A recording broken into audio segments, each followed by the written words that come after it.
The Valdoran research station trembled under the relentless assault of quantum storms that had been ravaging the outer rim for 3 standard cycles. Dr. Elena Vasquez pressed her palm against the reinforced viewport, watching the ethereal blue lightning dance across the planet's crystalline surface below. The evacuation order had come through 6 hours ago, but she couldn't bring herself to leave. Not yet. Dr. Vasquez, we need to move.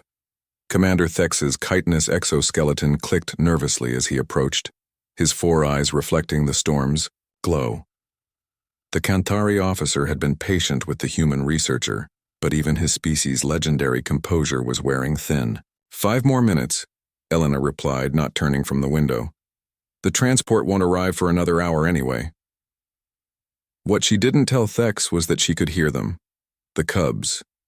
Their distressed calls echoed through the station's corridors, a haunting melody that seemed to bypass her ears and speak directly to something primal in her chest. The other species on the station, Canthari, Zelith, even the empathic void singers, had long since evacuated, unable to bear the psychological pressure of those cries. But Elena remained. The cubs belonged to a Zarathi matriarch, one of the apex predators of the Outer Rim. Standing nearly 4 meters tall with crystalline hide that could deflect plasma bolts, the Zarathi were feared throughout the galaxy. Their young were born in litters of 3 to 5, and without their mother's pheromone signature they would die within days, not from hunger, but from psychological distress. The matriarch had been killed during the initial quantum storm when a massive crystal formation collapsed. Her body lay somewhere in the lower levels, crushed under tons of debris. The cubs, barely 3 months old but already the size of large dogs, had been crying ever since. Elena made her way through the abandoned corridors, following the mournful sounds. Emergency lighting cast long shadows on the walls, and the station's life support hummed ominously, struggling against the electromagnetic interference from the storms outside. She found them in Lab 7, huddled together in the corner.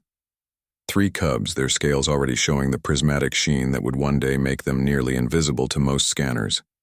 Their eyes, large, luminous, and filled with an intelligence that most species refused to acknowledge, tracked her movement as she entered. The crying stopped. Elena approached slowly, her hands visible and empty. She had studied xenobiology for 15 years, but nothing in her training had prepared her for this moment.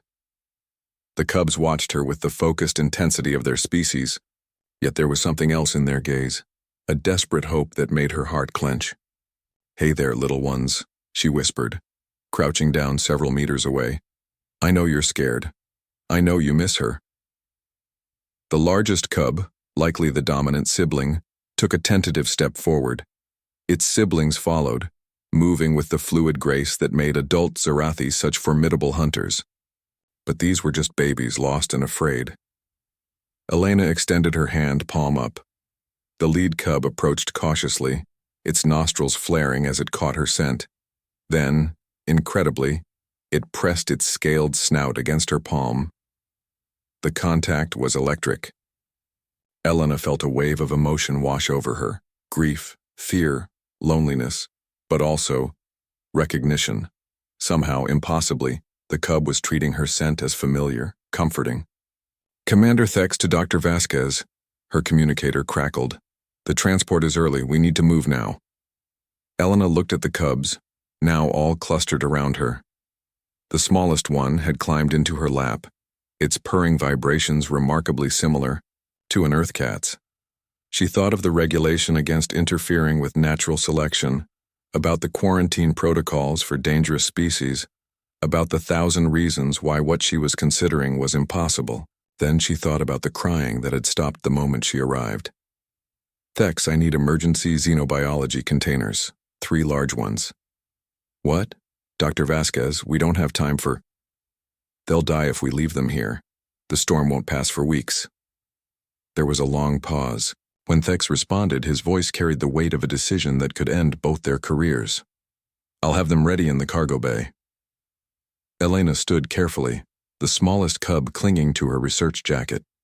The other 2 flanked her as she walked, their earlier distress replaced by an almost protective behavior. It defied everything known about Zarathi psychology.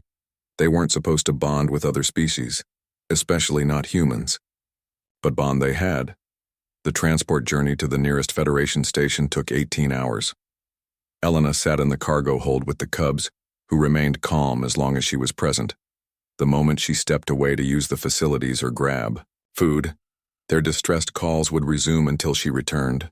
"I've never seen anything like it," Thex admitted during one such moment, watching through the observation window as Elena slept curled up with 3 of the galaxy's most dangerous predators. "My species has studied the Zarathi for centuries. They're not supposed to be capable of cross-species bonding." "Maybe," suggested Dr. Yilren, the ship's Zealoth medic. "We've been looking at them wrong. Maybe the capacity for bonding was always there, but we never approached them the right way." When they reached the station, xenobiology teams were waiting with scanners and theories. They found elevated oxytocin levels in Elena's bloodstream, and corresponding biochemical changes in the cubs that mimicked the maternal bonding process. Somehow, through mechanisms science couldn't yet explain, a human woman had become a surrogate mother to 3 Zarathi predators. The cubs grew under Elena's care, but they never forgot their first lesson. Sometimes, the most unlikely guardian can provide exactly what you need. And Elena never forgot what she had learned in that abandoned station, that the capacity for compassion, for crossing impossible barriers, might just be humanity's greatest strength. 6 months later, when the cubs had grown large enough to survive on their own, Elena watched them disappear into the wilderness of their new home world. But before they left, each one pressed their snout against her palm one final time, a gesture that would become legendary among xenobiologists as the first recorded instance of interspecies gratitude. In her final report, Elena wrote, "Perhaps we have been too quick to label species as incompatible, too eager to see barriers instead of bridges. The universe is vast and full of wonders we cannot yet comprehend, but sometimes the greatest discovery is simply knowing when to stay, when others leave, and when to extend a hand when others see only claws." The report would eventually change, first contact protocols across the Federation, but Elena never saw it as anything more than what any decent being would do when faced with crying children, regardless of their species. After all, that was just what humans did.